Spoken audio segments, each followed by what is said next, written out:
O que vocês irão ouvir agora é um relato fiel e verdadeiro da vida de uma irmã que foi freira e, na sua ansiedade de servir a Deus, prestou culto às imagens e, não satisfazendo a ansiedade de sua alma, foi para o espiritismo, chegando até a magia negra. Sabemos que a senhora usou vários nomes. Qual é o seu verdadeiro nome? Meu nome é Dalva de Oliveira Morgado. Irmã, como foi a sua ida para o convento?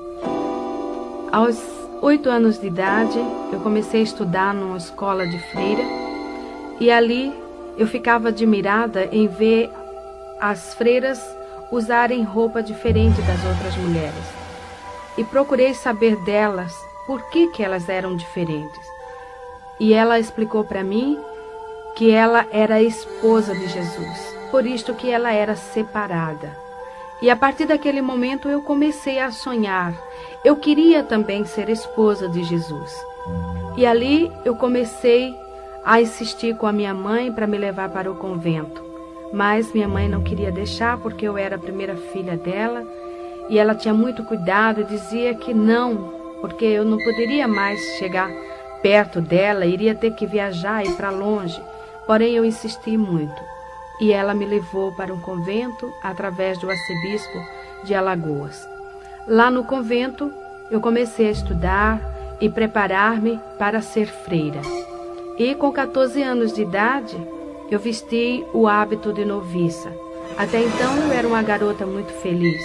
Eu estava estudando e preparando-me com muita ansiedade para ser esposa de Jesus Cristo. Muito bem. Irmã Dalva, e como noviça, a senhora alcançou seu objetivo para ser feliz? Até então, eu me julgava uma moça feliz ali.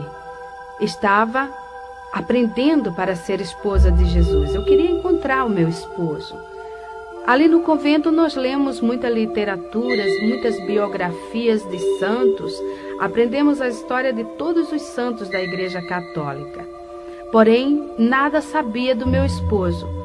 E eu achava que depois que eu vestisse o hábito de noviça, eu iria aprender mais dele. Porém, foi ao contrário. A minha vida começou a viver num clima de terror ali dentro, pois as imagens dos chamados santos começaram a falar comigo. Uma tarde, eu estava sentada na Gruta de Lourdes, sentada numa pedra, lendo um livro, e de repente eu ouvi alguém chamando-me e dizia: Dalva, vem cá, olha para mim. E eu procurei por todos os lados pensando que fosse uma amiga, porém não encontrei ninguém. E mais uma vez ouvi chamar, e quando eu me virei, estava a Nossa Senhora de Lourdes com as mãos estendidas, os olhos piscando, e dizia: Dalva, vem cá, vem para mim.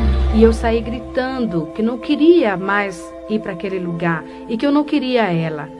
E fui aos pés da superiora, expliquei para ela, porém ela achou e falou para mim que eu estava com um problema de ilusão de ótica, que aquilo na realidade não tinha acontecido.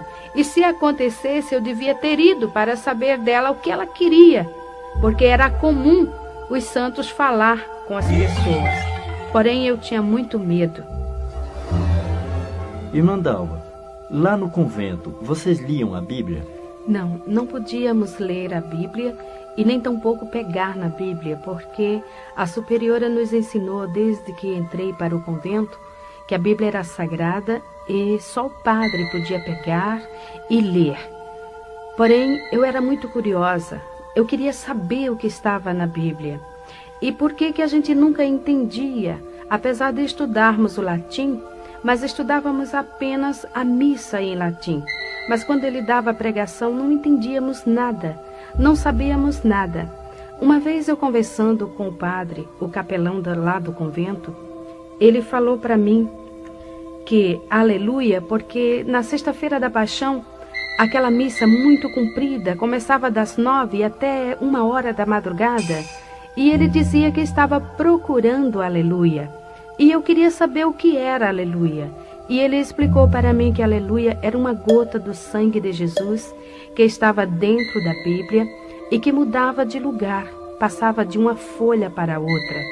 E ele tinha que ler todo até chegar onde estava esta gota deste sangue e ali seria achada, aleluia. E se não encontrasse essa gota de sangue, o mundo acabaria. Por isso que nós ficávamos naquele medo e a gente torcia e rezava muito para que a aleluia fosse achada logo com medo do mundo acabar. E um dia eu fui designada para limpar a capela. Porém, naquele dia, eu achei ali a minha oportunidade. E peguei a Bíblia que estava no altar e sentei no chão e pus a Bíblia no meu colo e comecei a folhear. Eu queria ver a gota do sangue de Jesus na Bíblia. E depois de folhear a Bíblia várias horas, nada encontrando, a superiora foi à minha procura e encontrou-me com a Bíblia nas mãos. E ela gritou comigo e falou que eu não podia pegar na Bíblia e que eu estava em pecado.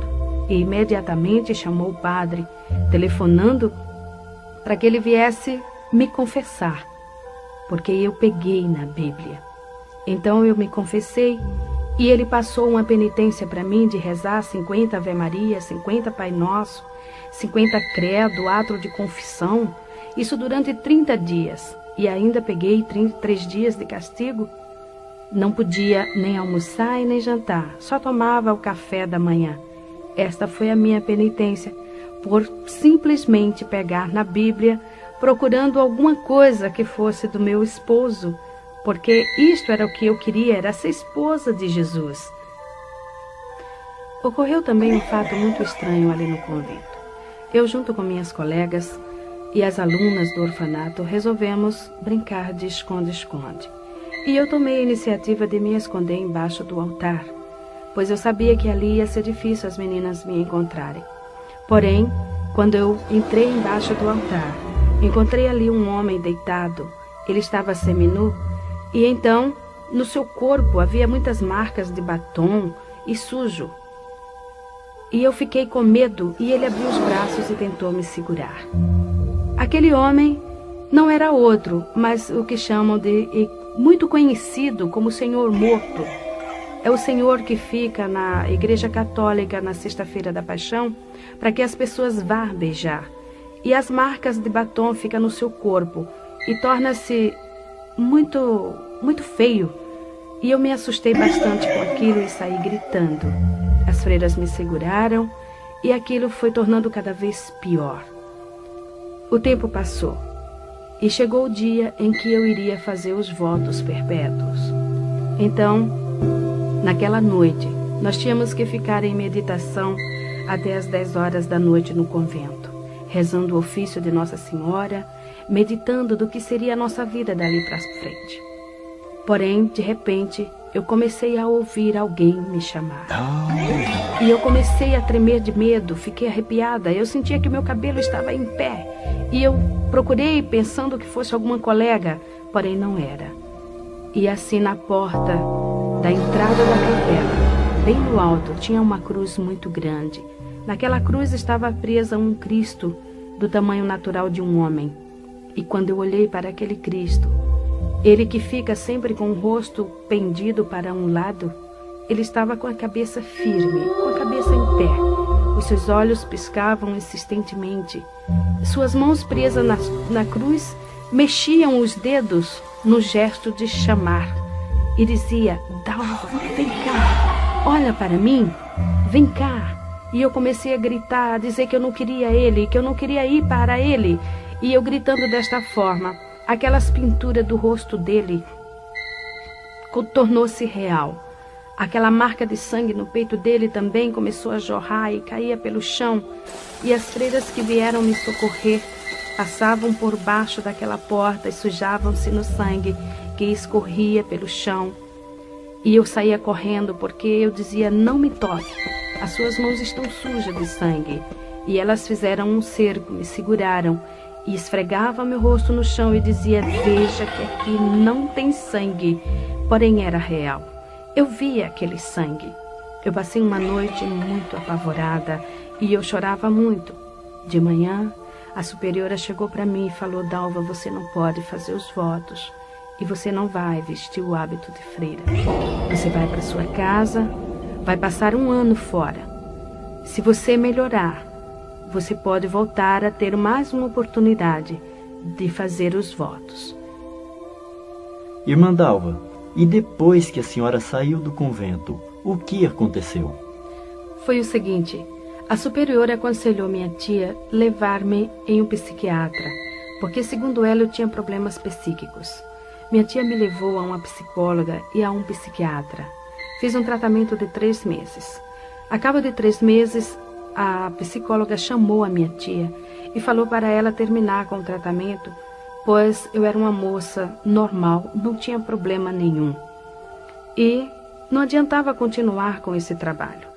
Então, eu saí daquela psicóloga e do psiquiatra também, porque ela falou que o que eu podia ter seria alguma coisa de ordem espiritual, e isto já não pertencia mais para ela. Porém, lá no nosso apartamento já estava ocorrendo outros fatos também extraordinários, fenômenos que não sabíamos como explicar, pois de repente alguém jogava pedrinhas, alfinetes, pregos e agulhas em cima de mim, por onde quer que eu passasse. Este fato ocorria até mesmo quando eu estava tomando banho. Era impossível que fosse alguém que jogasse essas pedras, pois nosso apartamento fica na Avenida São João, em cima do edifício do MAP, no 20º andar. Era impossível ser uma pessoa. E a nossa empregada começou a falar que eram os guias, os espíritos que estavam jogando aquelas pedras, aqueles alfinetes, porque eu era médium de berço e que eu precisava ir num centro espírita para desenvolver e também para expulsar aquilo ali. E que se eu não fosse, ela iria pedir as contas, iria sair, não tinha mais condições para ela ficar ali também. E tomamos a decisão que eu iria para o centro espírita mesmo, porque já havia crescido muito.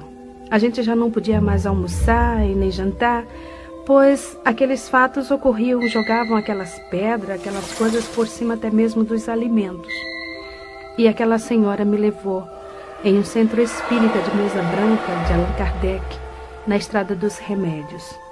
Lá, o chefe do centro, que é o que chama um mentor espiritual, ele fez uma série de passes, segundo ele, expulsando e fazendo uma limpeza em mim, tirando aqueles espíritos que estavam fazendo essas coisas lá no apartamento. E ele explicou para nós que esses espíritos eram espíritos de pessoas que haviam falecido, porém não tinham tomado conhecimento de que estavam mortos e achavam-se dono do apartamento. E quem chegasse ali, ele fazia essas coisas para assustar. E quem tinha mediunidade percebia e via. Era o que ocorria comigo. Eu era também deficiente física. Eu tinha osteomielite, ou seja, câncer no meu joelho esquerdo. Minha perna era um pouco mais fina e mais curta que a outra. E quando ele viu isto na minha perna, ele falou que eu era assim porque na reencarnação passada, em uma discussão com uma jovem, eu havia cortado a perna desta jovem. E nesta encarnação, eu teria que pagar o sofrimento que ela passou. E eu custei, mas comecei a acreditar naquele homem, porque realmente o médico já havia falado que ia chegar numa época em que eu iria cortar a minha perna, porque o câncer, o câncer da osteomielite, ele destrói o osso da perna. É uma dor constante, eu fazia várias infiltrações, raspagens e tudo mais, e sempre a doença acelerada. E eu comecei a desenvolver ali no centro espírita. No centro espírita, nós encontramos os que chamam espíritos familiares. Em Jó, capítulo 7, versículo 9, a palavra de Deus nos diz o seguinte: os que descem à sepultura nunca tornará a subir.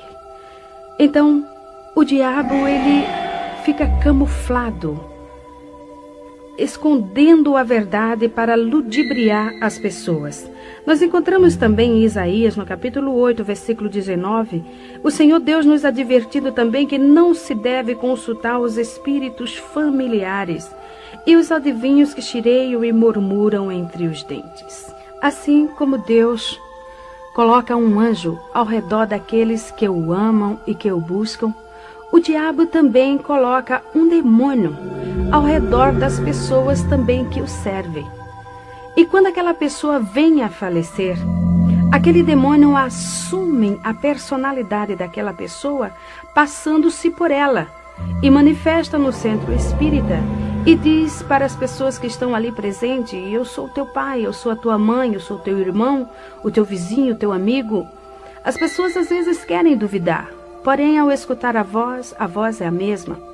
E também aquele espírito diz: olha, eu gostava de usar uma roupa desta cor, eu usava este terno ou mesmo este vestido, e eu gostava de comer este tipo de comida, e eu deixei na gaveta um objeto assim, um bilhete escrito no bolso da camisa, está no guarda-roupa assim, e a pessoa vai procurar e lá encontra exatamente como o diabo falou, e passa a acreditar naquele demônio, porque tudo isto não passa de demônios. E ali no Espiritismo eu passei 4 anos. Dali eu saí porque eu já havia cauterizado o meu entendimento, meu coração já estava endurecido. O diabo já estava conseguindo me transformar numa serva dele. E eu procurei algo que fosse melhor. E fui para a Umbanda. Na Umbanda eu comecei a ter experiências em incorporar e manifestar os chamados Exus, pombagiras, pretos velhos, caboclos e orixás. Orixá é o Iemanjá, a Oxum, Yansan, Xangô e tantos outros. Fazia muito trabalho nas encruzilhadas à meia-noite, trabalhos também de cemitério. Participava também de muitas festas, como eles chamam ali dentro, que é matança, beber sangue de animal, essas coisas todas. Ali na Umbanda, encontra-se esses espíritos que chireiam e murmuram entre os dentes. Quando o demônio manifesta, o chamado preto velho, o caboclo, ele curva-se todo, ele abaixa-se com o rosto quase entre as pernas, procurando sempre um cigarro, um cachimbo, ou mesmo um banco, e ele diz: louvado seja Jesus Cristo. E as pessoas que estão ali, ao redor, julga entender que o demônio falou: louvado seja nosso Senhor Jesus Cristo. É mentira de Satanás. A pessoa que está com seus ouvidos agravados, o entendimento cego, ela entende: louvado seja nosso Senhor Jesus Cristo. O diabo, ele não pronuncia o nome de Jesus porque ele estremece, simplesmente em pensar no nome do Senhor Jesus. Mas eu também estava cega, eu também estava ludibriada. Meu coração já havia virado uma pedra. E depois de passar quase 5 anos na Umbanda, chegou um dia em que o chefe do terreiro chegou para mim e falou: Dalva, aqui não dá mais para você ficar. Porque aqui ou eu ou você. Você já está sabendo mais do que eu, você já recebe mais entidades do que eu. Os trabalhos mais pesados já é você que faz. Então procura algo mais forte. Sai daqui. Irmã Dalva, segundo essa expressão do chefe do terreiro, o que significa essa palavra mais forte, um lugar mais forte? É o seguinte, a Umbanda tem uma grande diferença do Candomblé.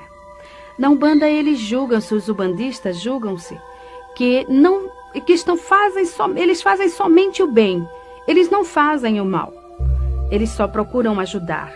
E não tem essas matanças, não raspa a cabeça, não faz essas coisas. O diabo ali, ele é mais sutil, enganando as pessoas, com essa história de que os pretos velhos são os negros africanos, os caboclos são os índios que morrem, enganando assim as pessoas. Lembro-me bem quando eu estava na Umbanda uma vez, o preto velho manifestou e falou: quando o meu senhor batia em mim, ele me colocava em cima de uma pedra de gelo, até aquele gelo derreter. Eu estava ali sentado naquela pedra e ficava todo congelado. Hoje eu sei que o diabo estava mentindo, porque naquela época não havia geladeira. O homem ainda não havia inventado geladeira. Como aquele homem podia estar em cima de uma pedra de gelo?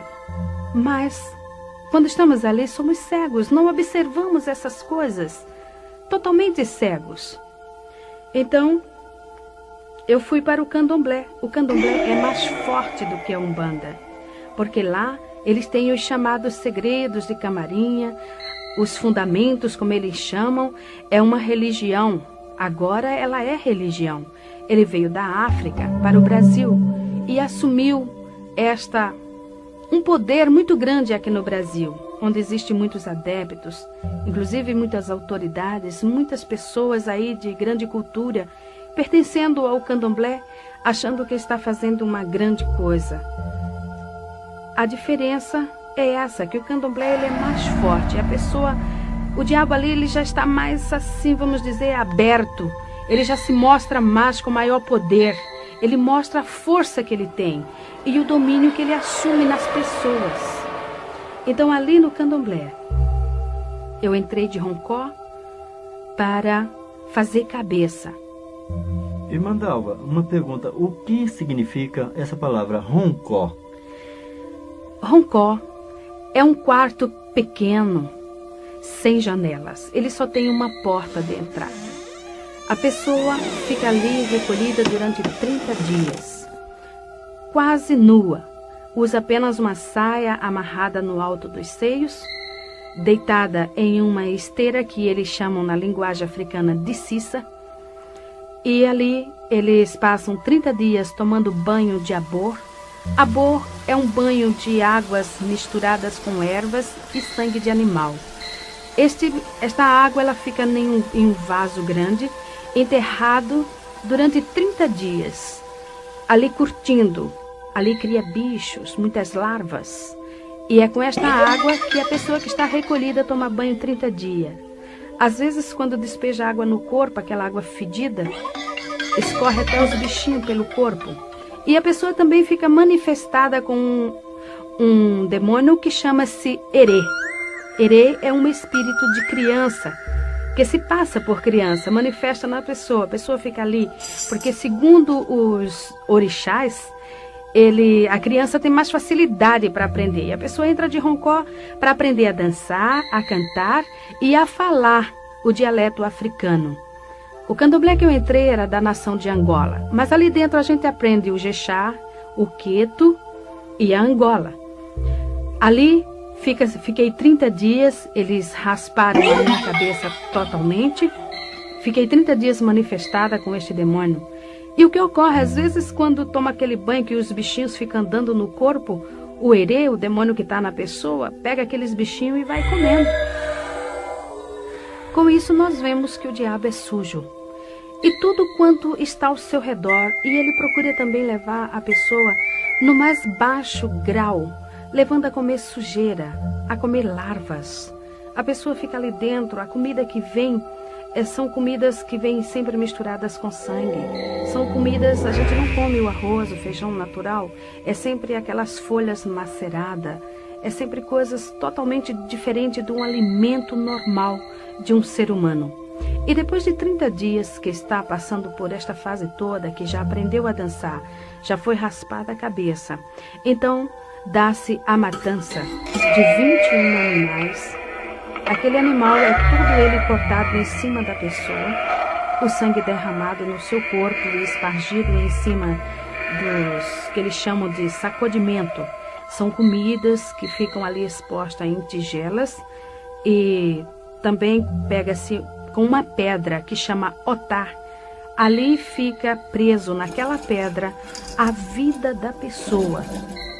Tudo que o pai de santo ou a mãe de santo quiser fazer com a pessoa, pega aquela pedra e chama pelo nome do orixá através daquela pessoa, porque a pessoa também recebe o nome do orixá, o nome que o próprio orixá vai dar no dia da saída dele, que chama saída do santo.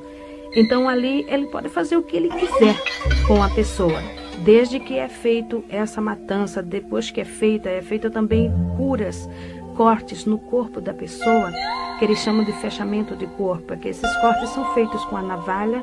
No meu corpo ainda existem essas marcas, mas o Senhor, pela sua misericórdia, está fazendo desaparecer, mas ainda existem marcas, como o irmão mesmo pode ver, tem marcas ainda nos meus braços que comprovam isto. São as curas feitas. Também eles cortam no alto da cabeça, onde vai ser derramado o sangue, que eles chamam de axé. E depois o orixá sai para dar o nome. Irmã Dalva, o que é orixá? Orixá é uma palavra africana que vem do jeje. Então orixá significa santo para ele. E em vez de chamar santo, chama orixá. Por isso que dá-se o nome de pai de santo, ou seja, pai de orixá. E a pessoa recebe o santo. A pessoa tem o santo de frente, tem o do lado esquerdo e o do lado esquerdo, do lado direito. Então o de frente, que é o pai ou a mãe. No meu caso, eu tinha o santo que eles chamavam Oxum Apará e o Logum Edé. Que esses orixás, a Oxum Apará, segundo eles diziam que era uma santa guerreira. Por isso que eu era muito agitada, muito bagunceira, muito briguenta. E também o Logum Edé. Logum Edé é um príncipe de Satanás. Fiquei sabendo isso depois que eu me encontrei com Jesus. Ele saiu. Então, ele saiu, foi ele que fez a festa, uma festa de 3 dias, dia e noite, tocando e a gente dançando, ali manifestada naqueles demônios. Primeiro sai o erê. O erê, ele sai todo pintado, com bolinhas brancas na cabeça, totalmente raspada. Depois sai a que chamam mãe de cabeça, que no caso seria o Oxum Apará. E depois sai o último, que era o pai, o Logum Edé. Todos eles vestidos tipicamente. Uma coisa muito incrível é que eles usam vestimentas africanas que falam muito com as roupas das imagens, né, dos santos chamados católicos, porque há uma assimilação muito grande da história desses orixás com as histórias dos santos católicos. Por isso que os africanos, o Brasil aceitou muito o sincronismo do africano aqui no Brasil devido à história desses orixás. Uma coisa muito incrível também, e doloroso de nós falarmos sobre isso, é sobre a padroeira do Brasil. Porque nós sabemos do candomblé que esta estátua é uma estátua africana. Ela veio junto com os negros, no navio negreiro, em um dos navios. E no candomblé existe um ritual que a imagem que é quebrada a cabeça, ela tem que ser jogada no rio. Ela não pode. E segundo o que nós aprendemos ali dentro, essa estátua seria a Oxum. É uma jovem escura e usa aquela vestimenta da que chamam Aparecida. É aquela mesma roupa e quando sai no candomblé, ela sai vestida daquele jeito. Por isso o nosso Brasil está numa miséria total, porque está servindo não a Deus.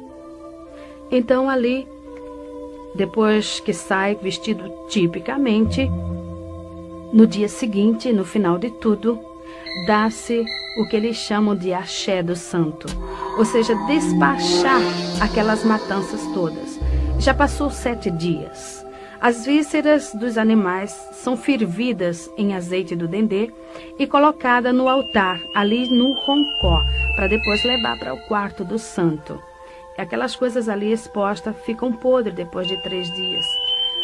Mas a mãe de santo, o pai de santo, manifesta a Iaô, porque quando a pessoa entra de roncó é para ser Iaô, ou seja, inicianda. A palavra Iaô significa inicianda, ou seja, aprendiz. Ela vai aprender para mais tarde ser mãe de santo de candomblé.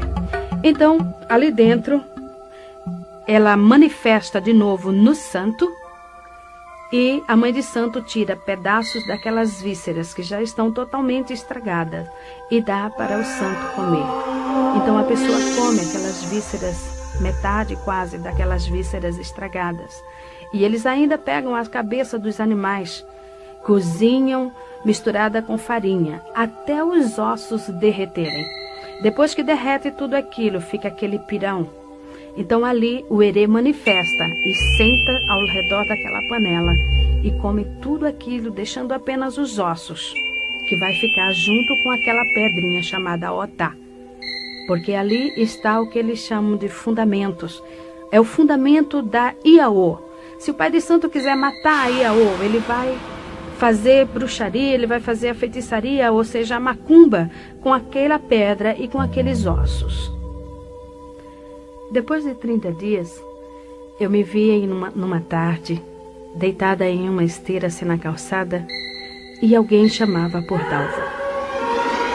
E eu demorei bastante para descobrir que a Dalva era eu. E quando eu respondi, eu levei uma varada nas minhas costas, que ardeu e doeu bastante. E alguém me chamou mais uma vez, Dalva. E quando eu respondi, senhora, levei outra varada, e assim foram a terceira e a quarta e a quinta vez. E eu me levantei e perguntei, por que a senhora me bate? O meu nome é Dalva. Ela falou, não, você não é mais a Dalva. A partir de hoje a Dalva morreu, ela não existe mais. O seu nome agora é Itameuá. Este é o seu nome, ou seja, é a sua Digina. Digina, na linguagem Jexá, significa nome. E ela falou também para mim que eu não podia responder a ninguém por Dalva. Se alguém chamasse Dalva, eu não respondesse, porque se respondesse, o santo ia virar aonde eu estivesse. E para mim era difícil me lembrar, muitas das vezes, daquele nome. E quando alguém chamava por Dalva, alguém que não sabia que eu tinha recebido este nome de Itameuá, me chamava por Dalva, eu costumava responder. O santo realmente manifestava e me levava, às vezes, distâncias muito prolongadas até a mãe de santo, onde ela estava, e lá ele batia com a palmatória na minha mão até inchar, para que eu me lembrasse que o meu nome era Itameuá. Uma vez eu estava em um restaurante de luxo em Recife, num hotel 5 estrelas, pois naquela época eu era muito rica. Eu era uma das maiores fazendeiras do estado de Alagoas. Nós tínhamos uma grande pocilga, ou seja, uma criação de porcos muito grande, no município de Alagoas chamado Arapiraca. E ali, naquele hotel, nós estávamos jantando. Era uma tarde e nós havíamos participado de uma exposição de animais. Os nossos animais tinham sido premiados com medalhas de ouro e nós estávamos ali comemorando. Então, de repente, alguém chamou Dalva para que eu olhasse que iria bater uma fotografia. E quando eu me virei respondendo, o Herê manifestou em mim e começou a virar as mesas. Começou a jogar macarrão, carne, doce em cima das pessoas. E no outro dia estava o meu nome estampado nas colunas sociais, como a maior fazendeira fez escândalo num hotel de luxo. O diabo, ele não estava tão somente satisfeito em me aprisionar. Eu já não tinha mais coração. Era uma pedra, eu não tinha sentimentos. Fazia anos que eu não sabia o que era derramar uma lágrima. Para que os irmãos tenham uma ideia, em uma discussão com meu esposo, lá na fazenda, eu estava nessa época tirando uma Iaô de Roncó. Então, E essa Iaô, o santo dela era Obaluaê. E segundo o que nós aprendíamos, e havia aprendido, Obaluaê era o dono dos porcos. E nessa briga que eu tive com meu marido, porque eu tinha separado para mim alguns porcos para matança de animais lá do candomblé e para vender também. Era a minha parte, era a minha cota. Eu não queria que ele pegasse ali. Então, nessa discussão, porque ele havia pego os animais e vendido sem me consultar. E eu falei com bastante ira, eu disse, agora eu estou indo para o candomblé. Eu vou tirar uma Iaô de Obaluaê. E se realmente Obaluaê é o dono dos porcos, eu quero que ele tome conta desses porcos todos, de tudo quanto aqui tenha, e me dê conta. Eu quero que ele preste conta para mim de tudo. Eu falei isso e entrei no carro e fui para o candomblé.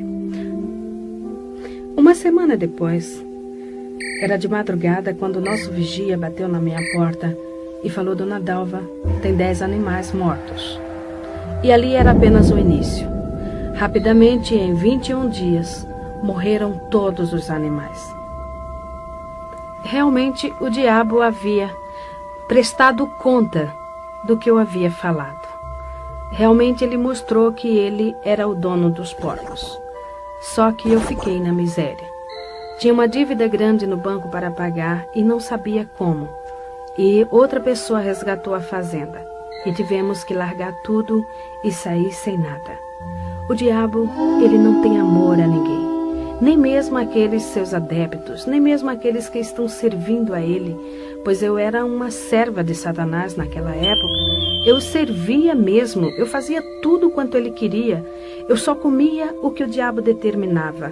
Eu só vestia o que ele determinava. Cada dia da semana eu tinha que vestir uma roupa diferente na cor que ele escolhia.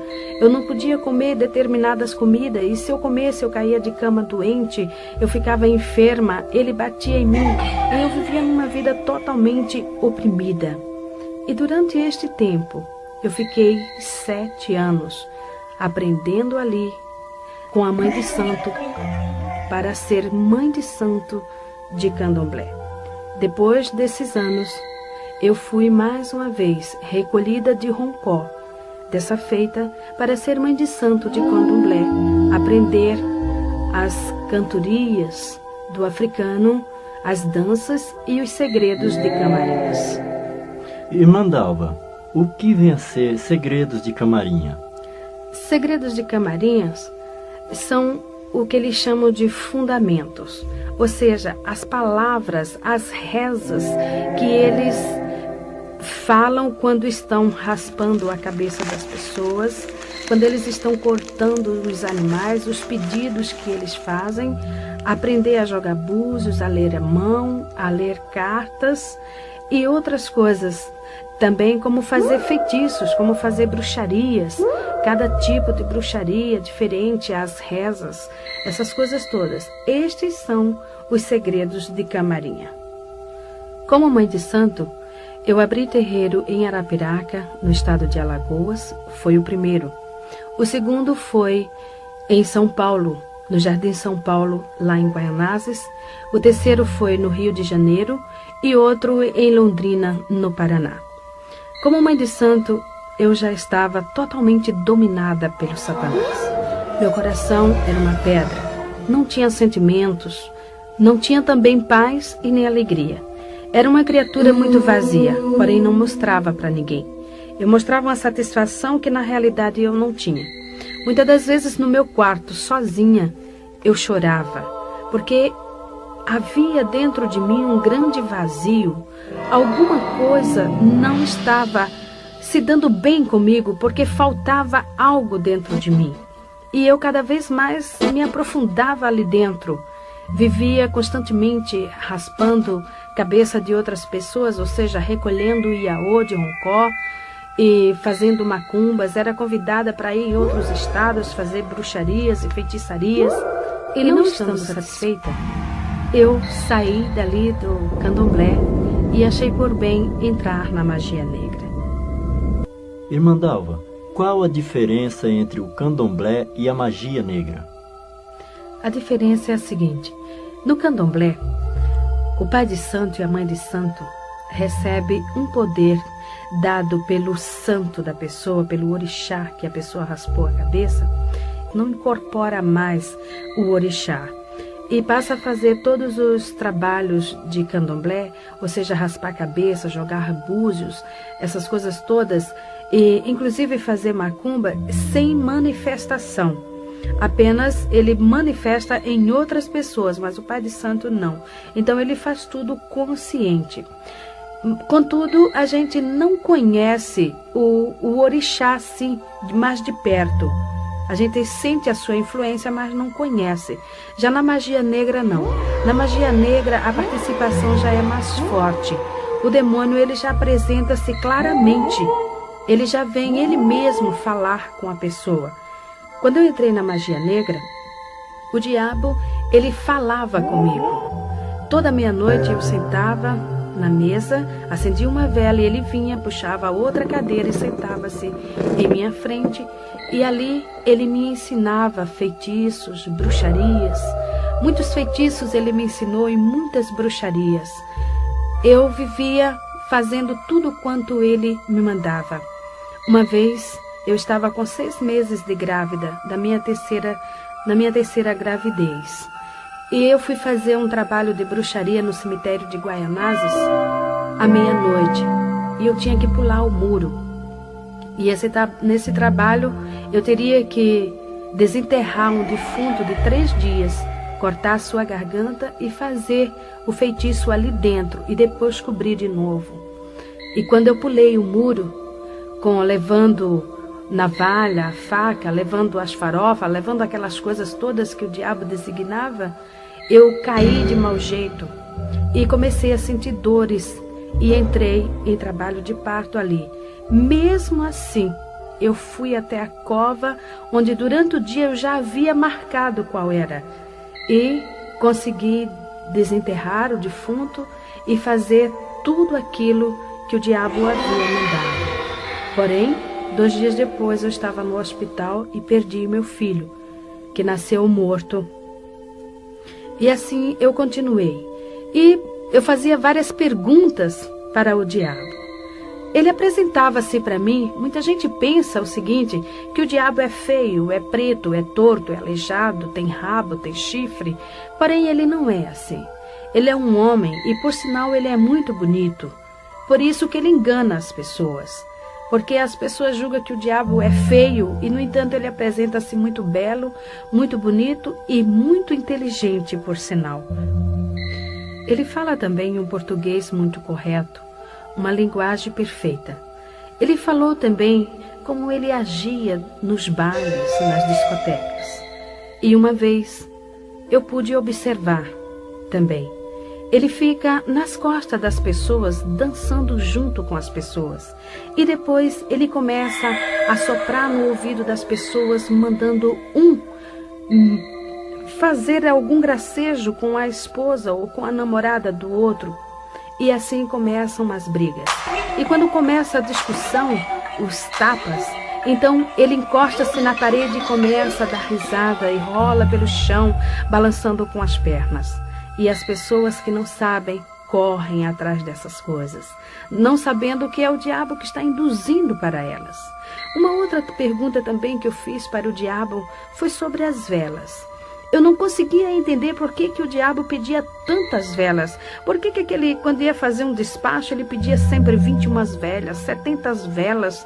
E por que tantas velas? Então ele explicou para mim. Foi quando eu descobri que o diabo ele não tinha luz. Ele falou para mim, olha, Itameuá, eu não enxergo a luz. Eu falei, mas e o sol? O sol brilha e durante o dia? Ele falou, não, eu não enxergo o sol. Eu não vejo luz nenhuma. A única luz que eu vejo é a luz da vela. Por isso que eu peço bastante vela. E os meus companheiros também pedem, porque aonde tem uma vela acesa, eu e os meus colegas vamos juntos. Porém, eu quero deixar aqui um lembrete seguinte. Não é aquela vela que o servo de Deus acende na sua casa quando falta luz. São velas oferecidas e sacrificadas aos demônios. Essas velas que se acendem às segundas-feiras para as santas almas benditas, para as almas das pessoas que morrem. Muitos costumam até acender atrás da porta. Não faça isso. Você está atraindo legiões de demônios para a sua casa. Com isso, a sua vida é um inferno. Nada dá certo. É uma opressão que o diabo dá para as pessoas, porque eles ficam alojados, esperando que você acenda mais vela. Por isso que a palavra de Deus diz que todo aquele que está em pecado é trevas. E a trevas não se mistura com a luz. Por isso que o diabo é treva. Você precisa também buscar a luz, porque Jesus falou, vós sois a luz do mundo. Quem tem a luz não anda em trevas, porque o que anda nas trevas é o diabo. E esse nós temos que tirar da nossa vida. Então também eu fiz uma outra pergunta para o diabo. Eu queria saber por que aquelas imagens de esculturas, os chamados santos lá do convento, viviam falando comigo, me chamando e tentavam muitas das vezes até segurar-me. E ele começou a dar risada e olhando para mim ele falou, ora Itameuá, era eu. Eu falei, mas como você? Ele disse, é muito simples. Cada imagem, ela tem um espaço vazio dentro de si. é o espaço exato que me cabe. Eu fico dentro da imagem ou atrás, para ouvir o que as pessoas estão pedindo para poder fazer. E assim, com isso, elas estão me seguindo. Com isso, elas estão fazendo o que eu quero. Irmã Dalva, e do catolicismo até a magia negra, a senhora conseguiu saciar o anseio da sua alma? Não. A minha vida era uma busca constante. Fui para todos esses lugares, procurando encontrar-me, procurando preencher este anseio da minha alma, porque eu sentia dentro de mim um vazio muito grande. Eu não tinha paz. No dia que eu não tinha com quem brigar, eu brigava comigo mesmo. Muitas das vezes eu entrava no meu quarto tão irada e eu puxava os meus cabelos até sentir que o couro da minha cabeça soltava-se de tanta raiva que eu sentia de mim mesmo. Eu não tinha paz, eu não tinha sossego. Faltava alguma coisa, e por isso eu me aprofundava mais e mais e mais ali dentro, porque eu aprendi e sempre falavam para mim que todos os caminhos levavam a Deus, e eu queria saber qual era o caminho que eu estava levando. Mas esse caminho eu não encontrei. A minha outra parte eu não encontrava de jeito algum. Irmã Dalva, como foi que a senhora chegou a conhecer o Senhor Jesus? Bem, 3 anos antes que eu me encontrasse com Jesus, eu estava numa madrugada fria, nevoenta, acendendo uma vela para um demônio chamado Tempo Zarar, bem no portão do candomblé. E quando passou um senhor, um homem alto, escuro, e ele foi até a esquina. Quando ele chegou na esquina, ele voltou e parou bem no meu portão. Eu me levantei e antes que eu falasse com ele qualquer palavra, ele estirou a mão para mim e com o dedo em riste ele falou para mim: a mão de Deus está na tua cabeça. Eu levei um susto, porém me refiz rapidamente e eu comecei a dar risada. Eu falei: como, moço? O senhor falar que a mão de Deus está na minha cabeça? Moço, Deus não olha para mim, Deus não lembra de mim, Ele não sabe nem que eu existo. O senhor sabe ler por acaso? Então leia esta placa. O senhor sabe o que está escrito aqui? Está escrito Abassá de Ilê de Oxum. Isso aqui é um candomblé, meu senhor. Eu sou feiticeira, eu sou bruxa, Deus não olha para mim. Ele falou: a senhora está enganada. Quando eu cheguei na esquina, Deus falou no meu coração e falou: volta e fala para aquela mulher tudo quanto eu te mandar. E ele está dizendo que vai tirar a senhora daí, porque ele tem um grande plano na sua vida. Então eu comecei a dar risadas e eu gargalhava mesmo. Eu falei: agora estou vendo que o senhor está bêbado. Deus me tirar daqui? Meu senhor, uma hora dessa, o senhor falando besteira na minha porta. Como que Deus vai me tirar daqui, meu senhor? Deus não vai me tirar daqui nunca.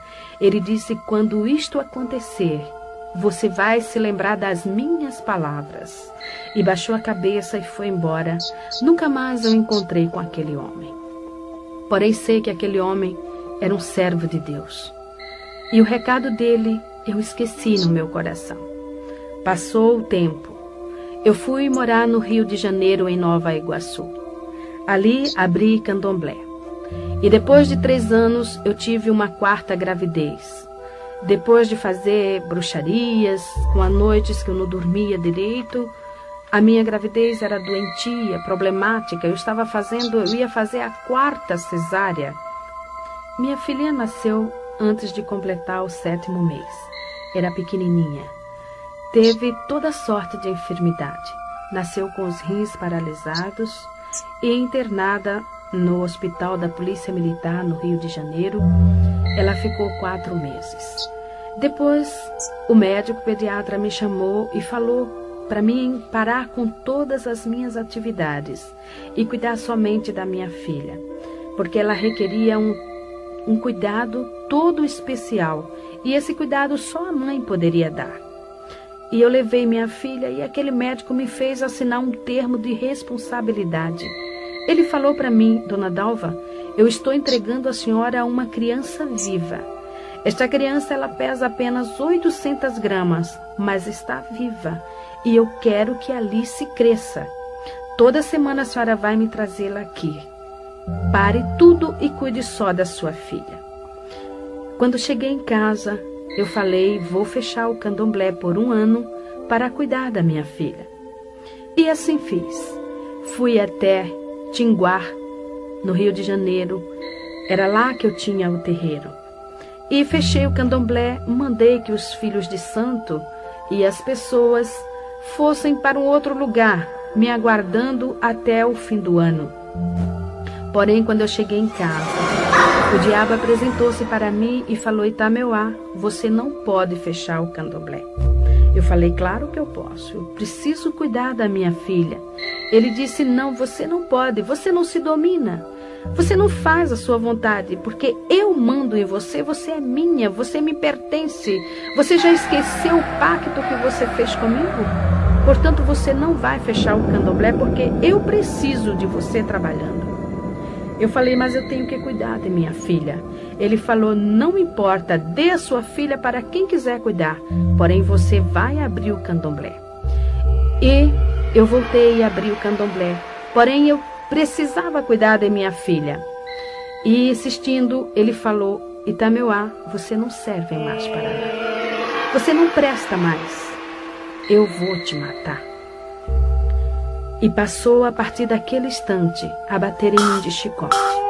Ninguém via o chicote, porém o meu corpo começou a nascer vergalhões, bolhas de fogo, que abria-se, corria aquela água que fedia, e coçava, queimava, ardia.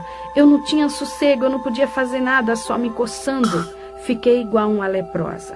A minha carne fedia, não podia cuidar de minha filha e nem da minha casa. E mesmo sofrendo desta forma, eu era obrigada a bater candomblé todo fim de semana, a ir para os cemitérios, para as encruzilhadas fazer bruxarias e feitiçarias, porque eu não podia parar, que o diabo não deixava. Foi aí então que o meu marido, o companheiro que eu tinha naquela época, nós havíamos casado no candomblé, ele lembrou-se que foi criado num lar cristão. Em Provérbios, capítulo 22, versículo 6, diz, educa o menino no caminho em que deve andar, porque mesmo quando envelhecer não se desviará dele. Ali estava um homem que foi criado no lar cristão. Aos 15 anos de idade, ele ainda estava aprendendo na escola dominical, mas havia desviado-se, enveredando-se por tantos caminhos, até o da bruxaria também. E ele lembrou-se de Jesus e foi reconciliar-se com o Senhor.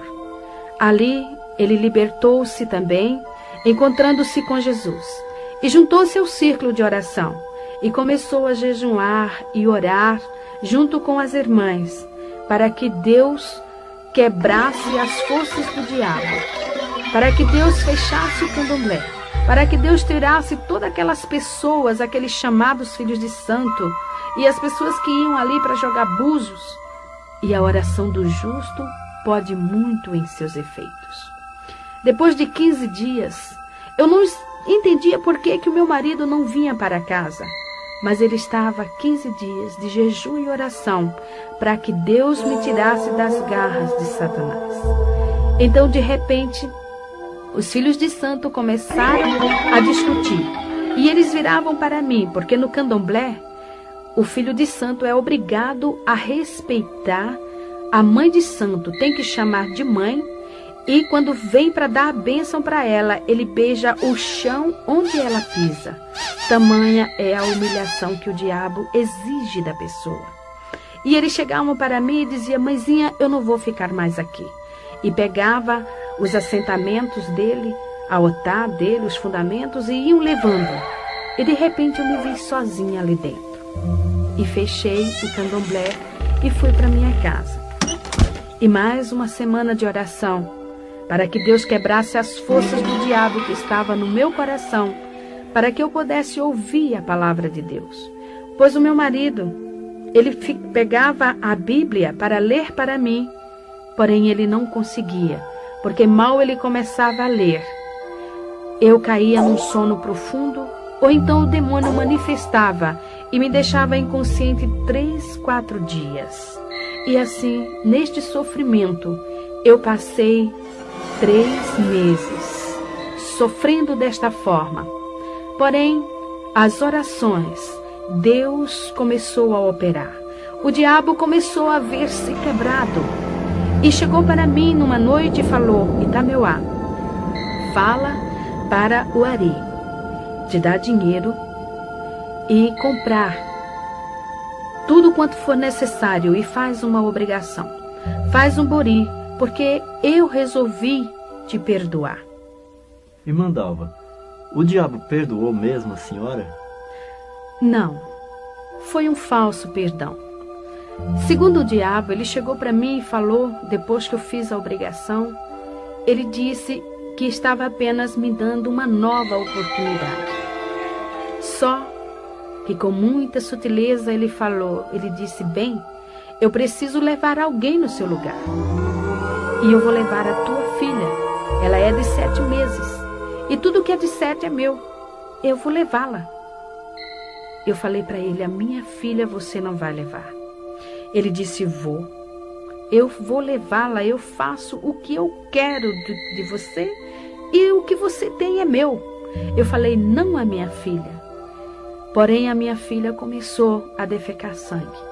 Ela tinha dias que amanhecia com 42 graus de febre. Eu corria para o pediatra e quando eu lá chegava, a garota estava totalmente restabelecida. O médico olhava para mim, ria e dizia: Dalva, a sua filha não tem nada. Alice está muito bem. Você que está precisando de um tratamento. Você está precisando de médico. Essas feridas vão lhe prejudicar. Pois eu ainda estava com muitas chagas no meu corpo devido às chicotadas do diabo. Quando chegava em casa, continuava toda a enfermidade. Em Êxodo, capítulo 20, versículo 5, o Senhor diz que visita a iniquidade dos pais nos filhos até a 3ª e a 4ª geração daqueles que o aborrecem. Enquanto o diabo estava batendo em mim, eu estava acomodada. Eu aceitava as suas chicotadas. Eu não tinha força para lutar com ele, pois eu tinha consciência do que eu havia feito. Eu era uma pessoa realmente dependente do diabo. E eu aceitava tudo o que ele fazia porque eu tinha medo, eu temia. E eu sabia mesmo que ele iria me matar. Porém, eu estava confiando que ele fosse realmente me dar esta oportunidade. Porém, quando ele falou que ia tocar na minha filha, e eu vi que a minha filha realmente estava padecendo, eu comecei a lutar. E eu falava para ele: você não vai levar minha filha, você não vai matá-la. Ele dizia: vou, Itameuá, eu faço o que eu quero. Eu falei: não na minha filha. O Ari, quando saía para o quartel, ele deixava escrito o endereço da igreja em cima da geladeira. E ele falava para mim: Dalva, eu sei que o diabo vai fazer alguma coisa em uma hora em que eu não estiver em casa. E você vá para a igreja, porque só Jesus é quem vai salvar você e a nossa filha. E eu não dava muita importância. Porém, eu já ouvia a palavra de Deus. Ele já lia para mim em Apocalipse, capítulo 22, versículo 15. A palavra de Deus falando ali: ficarão de fora os feiticeiros, os cães, os mentirosos, os que se prostituem e falam mentira. E muitas das vezes esse versículo martelava a minha cabeça e eu dizia: eu sou feiticeira. Eu sou mentirosa também, porque eu induzo as pessoas a praticarem também o mal. A pessoa chega aqui e paga para fazer o mal para outro, eu faço. Eu sou bruxa. Mas eu não entendia, ficava de fora de onde? Eu perguntei para ele: de fora de onde? E ele falou: Dalva, fica de fora do reino dos céus, porque Jesus vai voltar. E se você não estiver com Jesus, você vai para o inferno. Foi aí então que ele me contou algo que havia acontecido há muitos anos. Há anos passados, quando eu estava no Candomblé. Em uma noite, eu estava manifestada com a pombagira e ela tomava champanhe e cerveja junto com ele. Então ela virou-se para ele e falou: Ari, você sabe quem eu sou? Ele falou: eu sei. Você é um anjo caído. Você é um demônio. Você pode enganar todo mundo, mas a mim você não engana. Ela falou: é verdade. Porém, a Itameuá, ela não sabe que eu sou.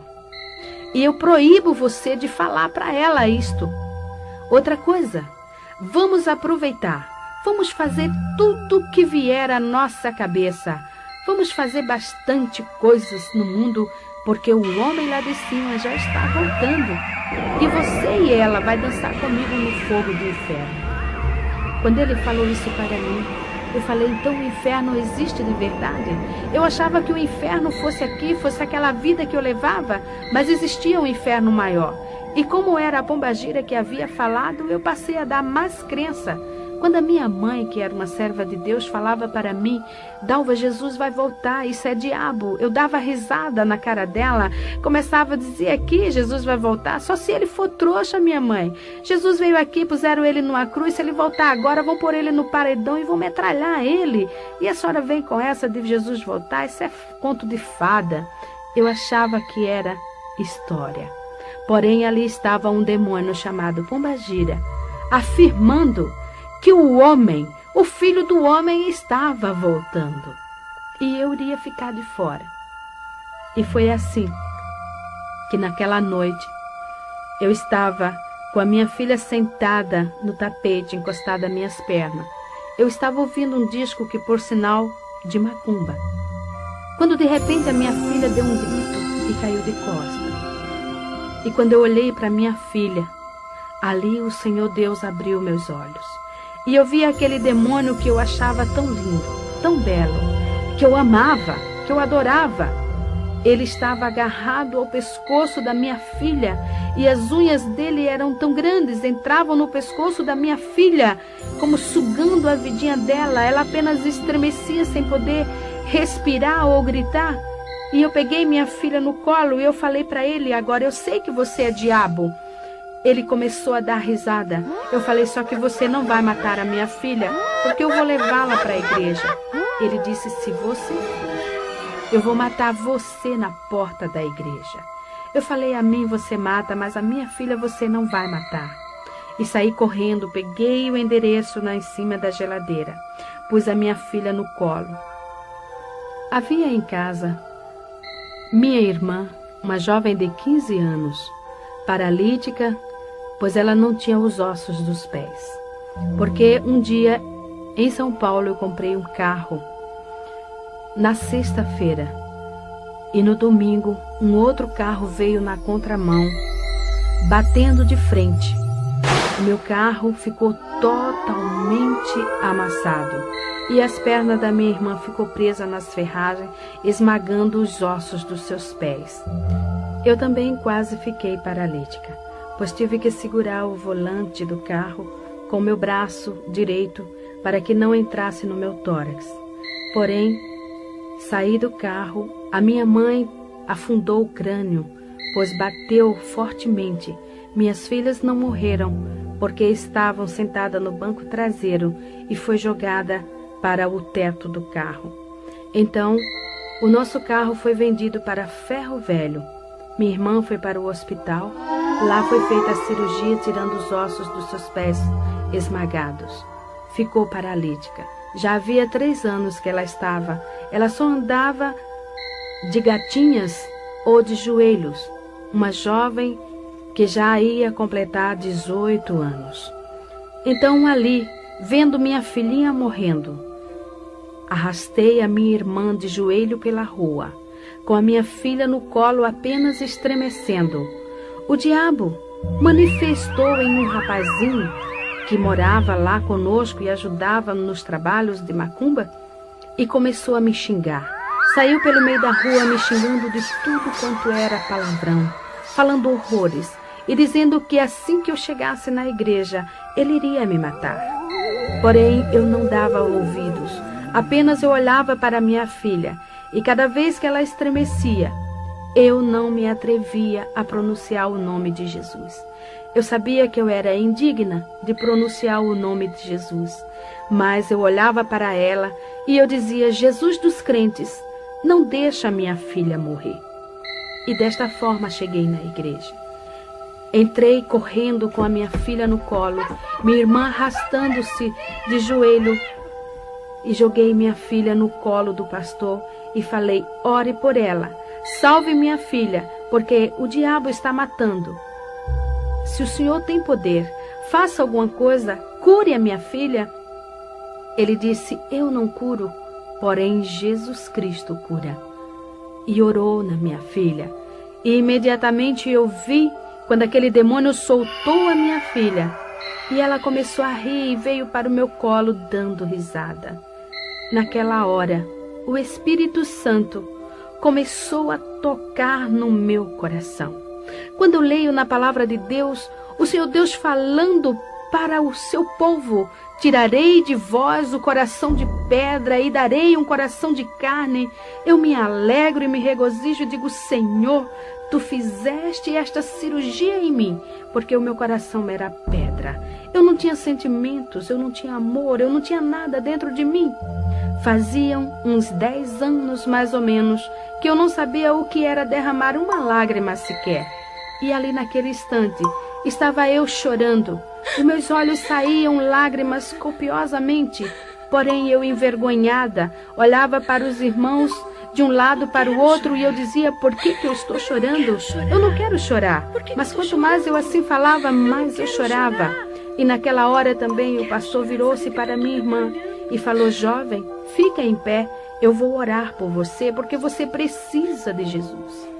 Então a minha irmã estirou os pés e mostrou para o pastor e falou: eu não fico em pé, porque os meus pés não têm ossos. E ele, olhando para aqueles pés atrofiados, falou para ela: Jesus pode te dar ossos novos. Você crê nisso? Você quer Jesus na sua vida?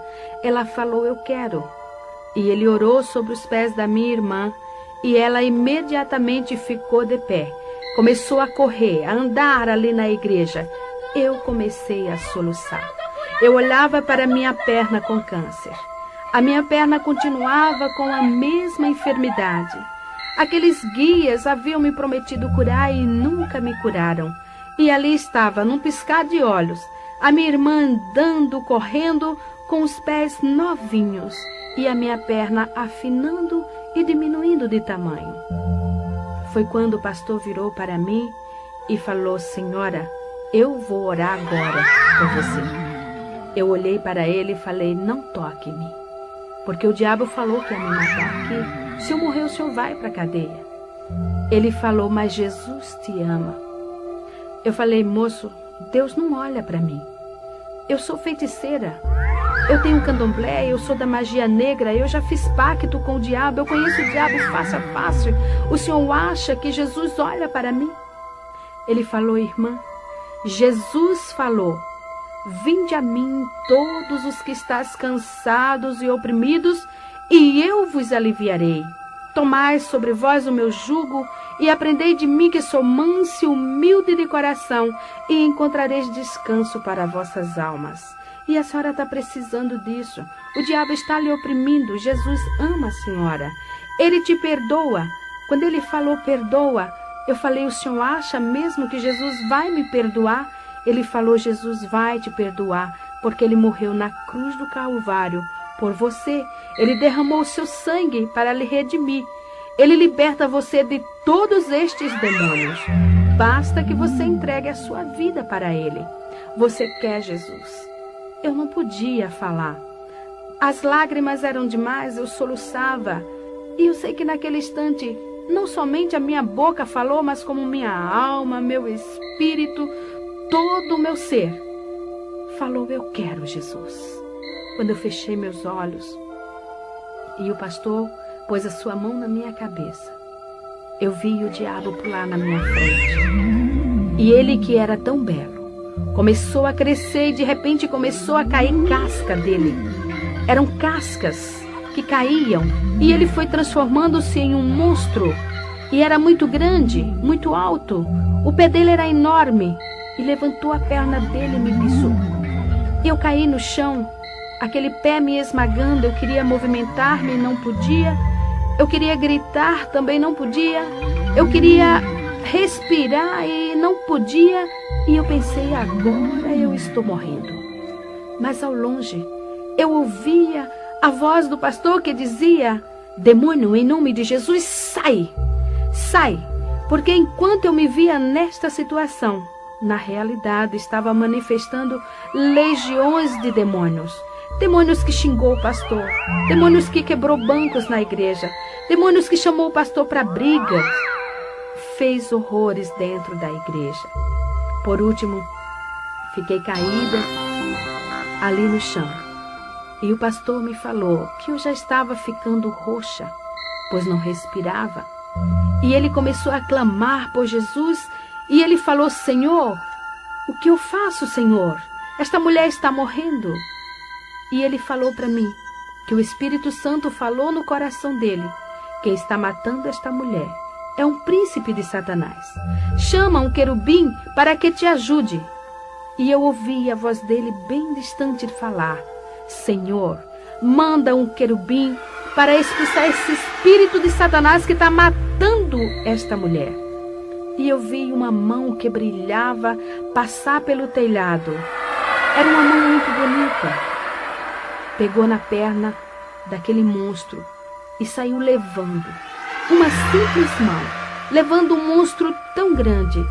E eu sei que era a mão do meu Jesus, porque naquela mão havia uma cicatriz. E era a cicatriz do prego que furou a mão de Jesus. Aquela mão, eu sei e tenho certeza que era a mesma mão que aquele servo de Deus, 3 anos antes, tinha visto sobre a minha cabeça. Realmente ali estava cumprindo-se a profecia que o Senhor havia falado na boca daquele servo. Me levantei ali do chão, leve. Eu não sentia o chão nos meus pés. Sentei no banco e comecei a lembrar de tudo. De tudo quanto eu havia praticado e feito, e como Jesus era bom. Eu estava leve, aquele fardo havia tirado, realmente o Senhor havia levado o meu fardo. Eu não tinha mais raiva dentro de mim, não tinha mais ira. Realmente eu estava transformada, realmente eu estava ali nascendo uma nova criatura. Mandalva, agora com Jesus eu creio que a senhora conseguiu satisfazer o anseio da sua alma, não é verdade? É sim.